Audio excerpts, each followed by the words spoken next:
Assalamualaikum warahmatullahi wabarakatuh. Nah, kita lanjutin materi yang kemarin ya.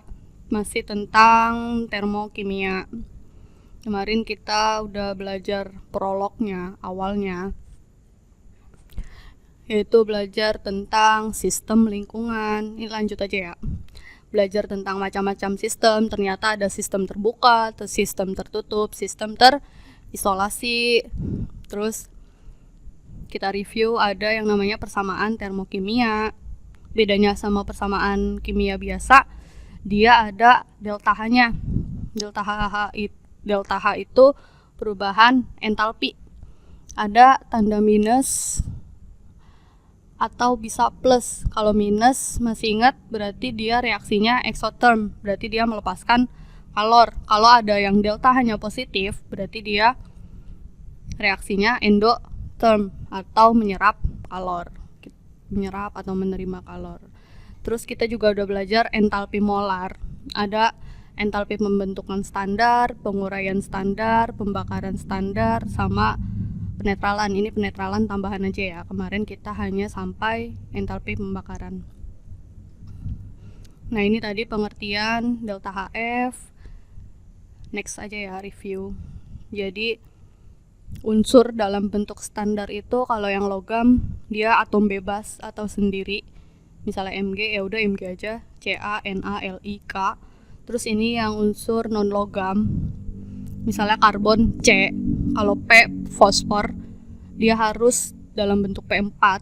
Nah, kalau S sulfur dia dalam bentuk S8 atau bisa dia S aja. S aja boleh.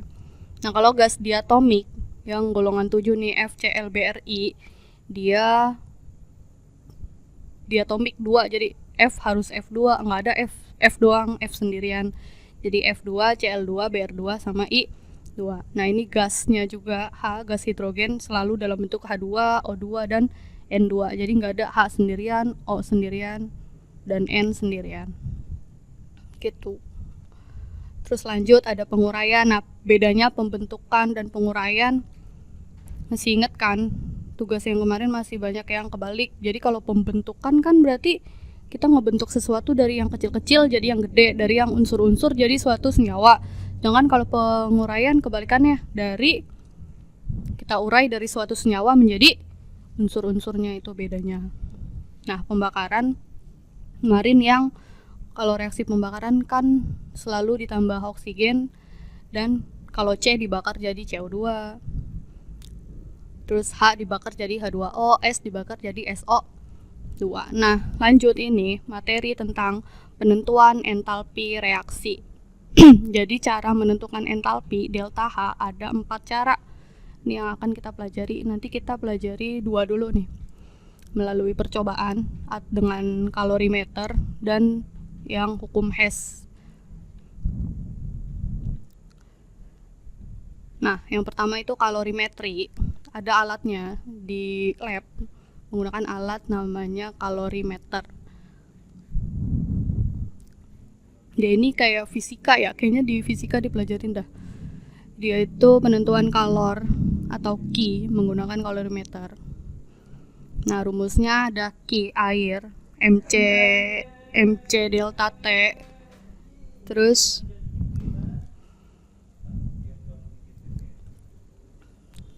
ada mencari Q kalorimeter, rumusnya C kali delta T. Bedanya apa? Dimana Q-nya itu jumlah kalor, terus M-nya massa air dalam bentuk dalam satuan gram, C besar itu kapasitas kalor, kalau C kecil itu kalor jenis. Ini satunya joule per gram per celcius ya.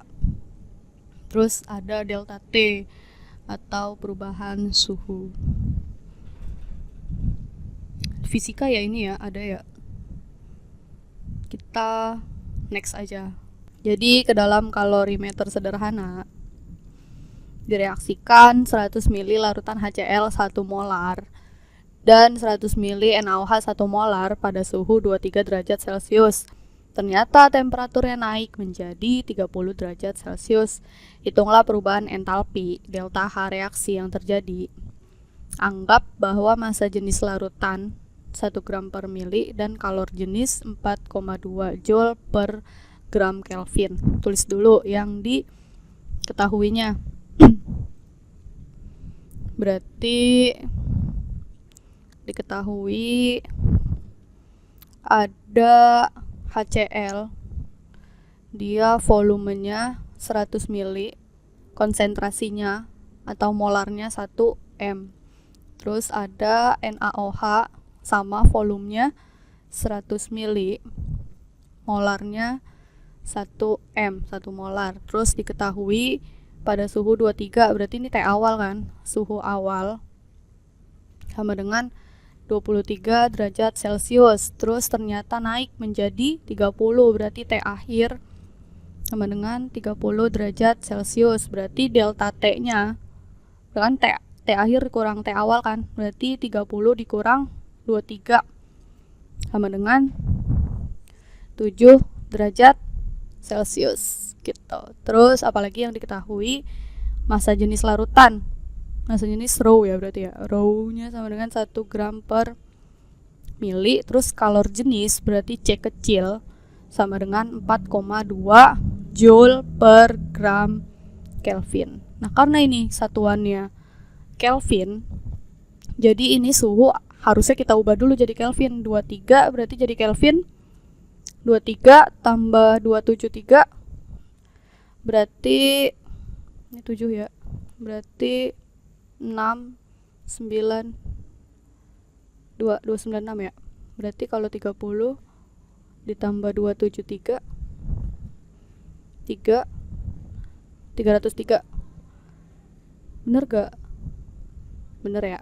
Ini satuannya Kelvin, ini satuannya Kelvin. Nah, ini berarti delta T-nya sama sebenarnya. Delta T kan T akhirnya 303 dikurang 296, berarti 7 Kelvin, sama ya.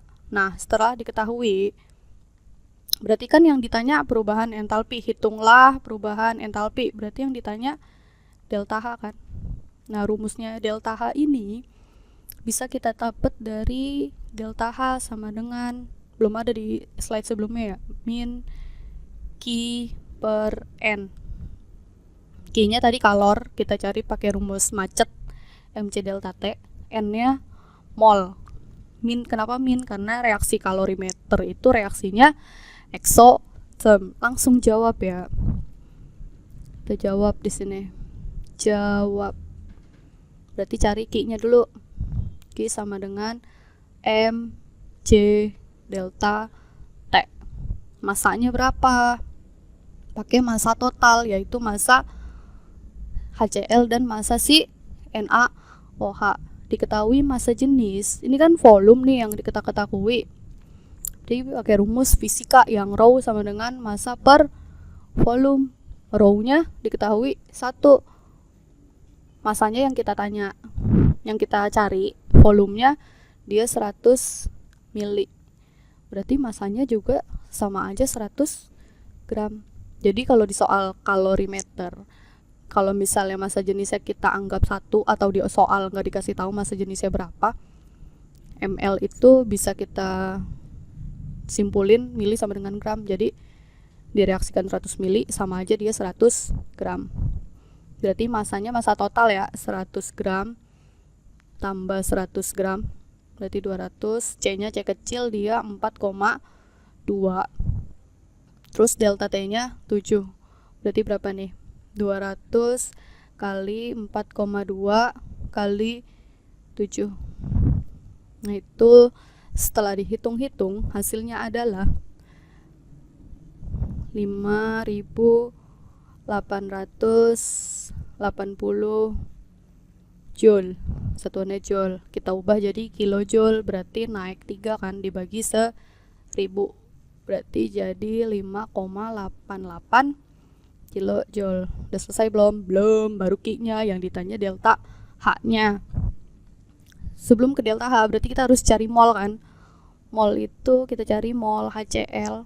Berarti kan mol rumusnya molaritas kali volume. Pakai NaOH sama dengan M kali volume.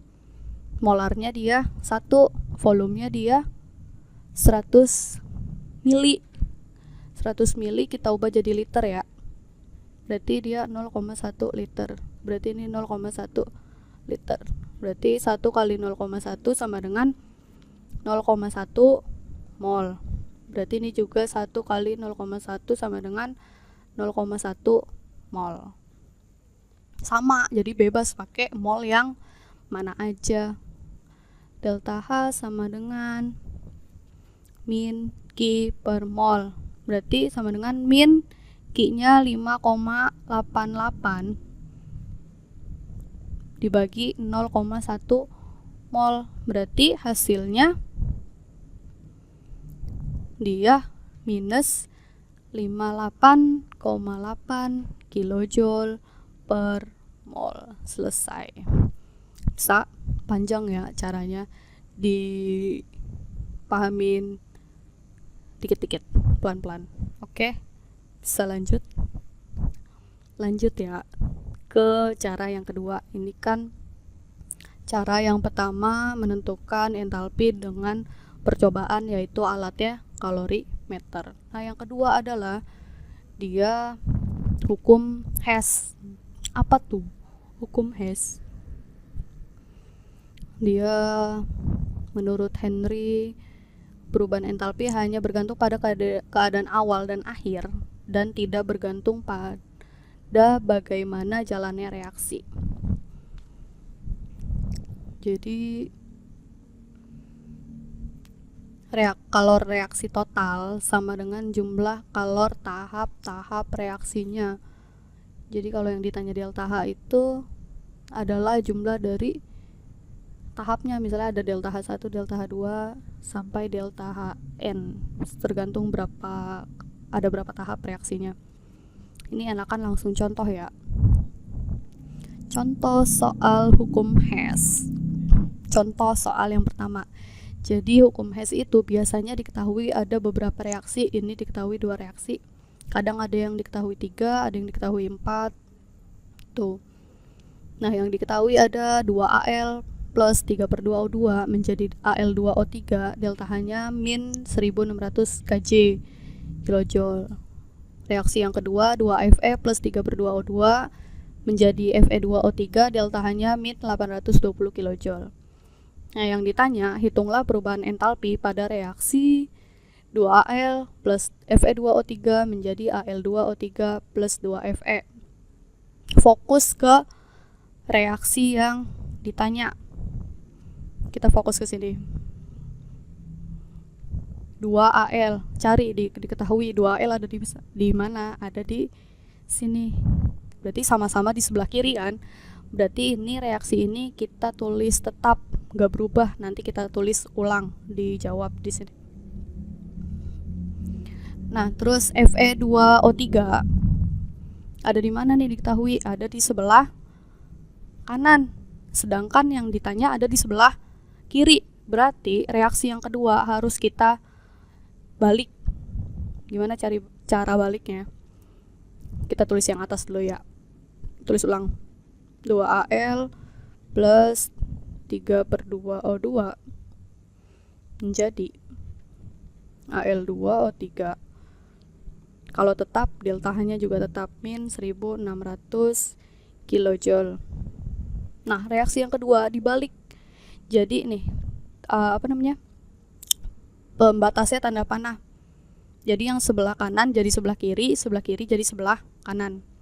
Berarti kita balik jadi Fe2O3 samain panahnya menjadi 2Fe plus 3/2O2. Nah, delta H-nya gimana? Kalau dibalik, delta H-nya juga berubah. Tadinya min jadi plus 820 kilojoule. Udah deh, kita hitung. Oke, matematika. Ini ditambah. Kita lihat reaksinya. Di sini 2Al, ada 3/2O2, di sini ada 3/2O2. Kalau dia beda ruas, ini kan sebelah kanan, ini sebelah kiri. Kalau beda ruas, jumlahnya sama, kita bisa coret atau dikurang ya. Ini kurang ini habis kan. Berarti sisanya reaksinya kita turunin 2Al plus Fe2 bentar.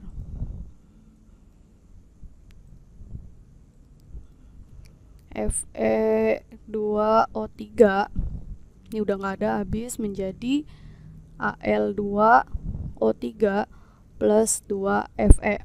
Lihat ini sama ini sama nggak yang ditanya reaksinya? Sama kan? Jadi tinggal dihitung deh delta H-nya. Min 1600 ditambah 820 berapa? Jadinya hasilnya min 780 kilojoule gitu. Bisa. Gampang ya. Lanjut ya ke contoh soal nomor 2. Ini yang diketahui ada 3 reaksi. Yang ditanya, hitunglah perubahan entalpi dari reaksi berikut. Fokus ke reaksi yang ditanya. Berarti fokus ke reaksi ini. Nah, kita jawab. Yang pertama, CaH2. Cari diketahui CaH2 ternyata ada di sebelah kanan. Di soal yang ditanya, dia maunya ada di sebelah kiri. Berarti reaksi ini perlu kita balik. Harus ditulis ya ininya ya. Berarti kalau dibalik jadi CaH2 menjadi Ca plus H2. Berarti delta H-nya kalau dibalik min jadi plus 180 kilojoule. Terus yang kedua, nih 2H2O. Cek diketahui ternyata dia ada di sebelah kanan. Di soal maunya ada di sebelah kiri. Dan lihat, ini dia maunya H2O-nya ada 2, sedangkan yang diketahui cuma ada 1 koefisiennya. Jadi, selain ini reaksinya kita balik, habis itu kita kali 2. Gitu, dibalik dan dikali 2. Kita balik dulu, berarti jadi reaksinya H2O menjadi H2 plus setengah O2. Habis itu kita kali 2. Berarti koefnya ini kita kali 2. Ini koefnya kita kali 2. Nah, setengah kali 2 berapa? 1 kan? Berarti jadi 1. Atau kita hapus aja setengahnya. Gitu guys. Terus delta H-nya kita balik kan berarti jadi plus. Terus kita kali 2 juga nih dia. 285 kali 2. Ibu udah ngitung jadi plus 570 kJ. Nah ya, habis itu apa lagi? CaOH2. Dia di soal ada di sebelah kanan. Diketahui kita cari, ternyata dia juga ada di sebelah kanan. Berarti reaksi ini tetap. Berarti kita tulis ulang aja. Ca plus O2 plus H2 menjadi CaOH2. Delta H-nya juga tetap. Berarti dia min 190 kJ. Kita tambah. Gitu. Dah, ada yang bisa dicoret. Lihat Ca sebelah kiri, Ca sebelah kanan sama Ca sebelah kiri. Kalau dia beda ruas, pembatasnya tanda panah ya, berarti dia bisa coret. Hapus ya, kayak dikurang itu maksudnya. Terus ada lagi O2 sebelah sini 1, sebelah sini 1, berarti habis 1 dikurang 1 habis. Terus ini ya H2 di sebelah kanan dan di sebelah kiri sama-sama 1, berarti dia juga habis. Tulis reaksi sisanya adalah berarti di sini ada CaH2 plus 2H2O menjadi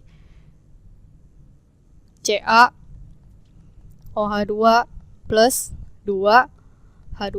Cek reaksinya udah sama belum? Sama kan? Udah deh, berarti tinggal hitung delta H-nya. Delta H-nya plus 180 ditambah plus 157 plus 570 terus ditambah min 190, hasilnya ibu sudah hitung plus 560 kilojoule gitu. Bisa bagaimana menerapkan hukum Hess ya. Jadi pertemuan hari ini kita belajar dua cara menentukan perubahan entalpi. Yang pertama cara menggunakan percobaan, yaitu dengan kalorimeter pakai rumus Q sama dengan mc delta T atau macet. Terus sama hukum Hess. Hukum Hess ini pakai cara yang tadi, kalor total itu adalah kalor dari jumlah dari tahap-tahap reaksinya. Itu. Sekian pertemuan kimia hari ini. Jika ada yang ingin ditanyakan, bisa langsung komen di Google Classroom.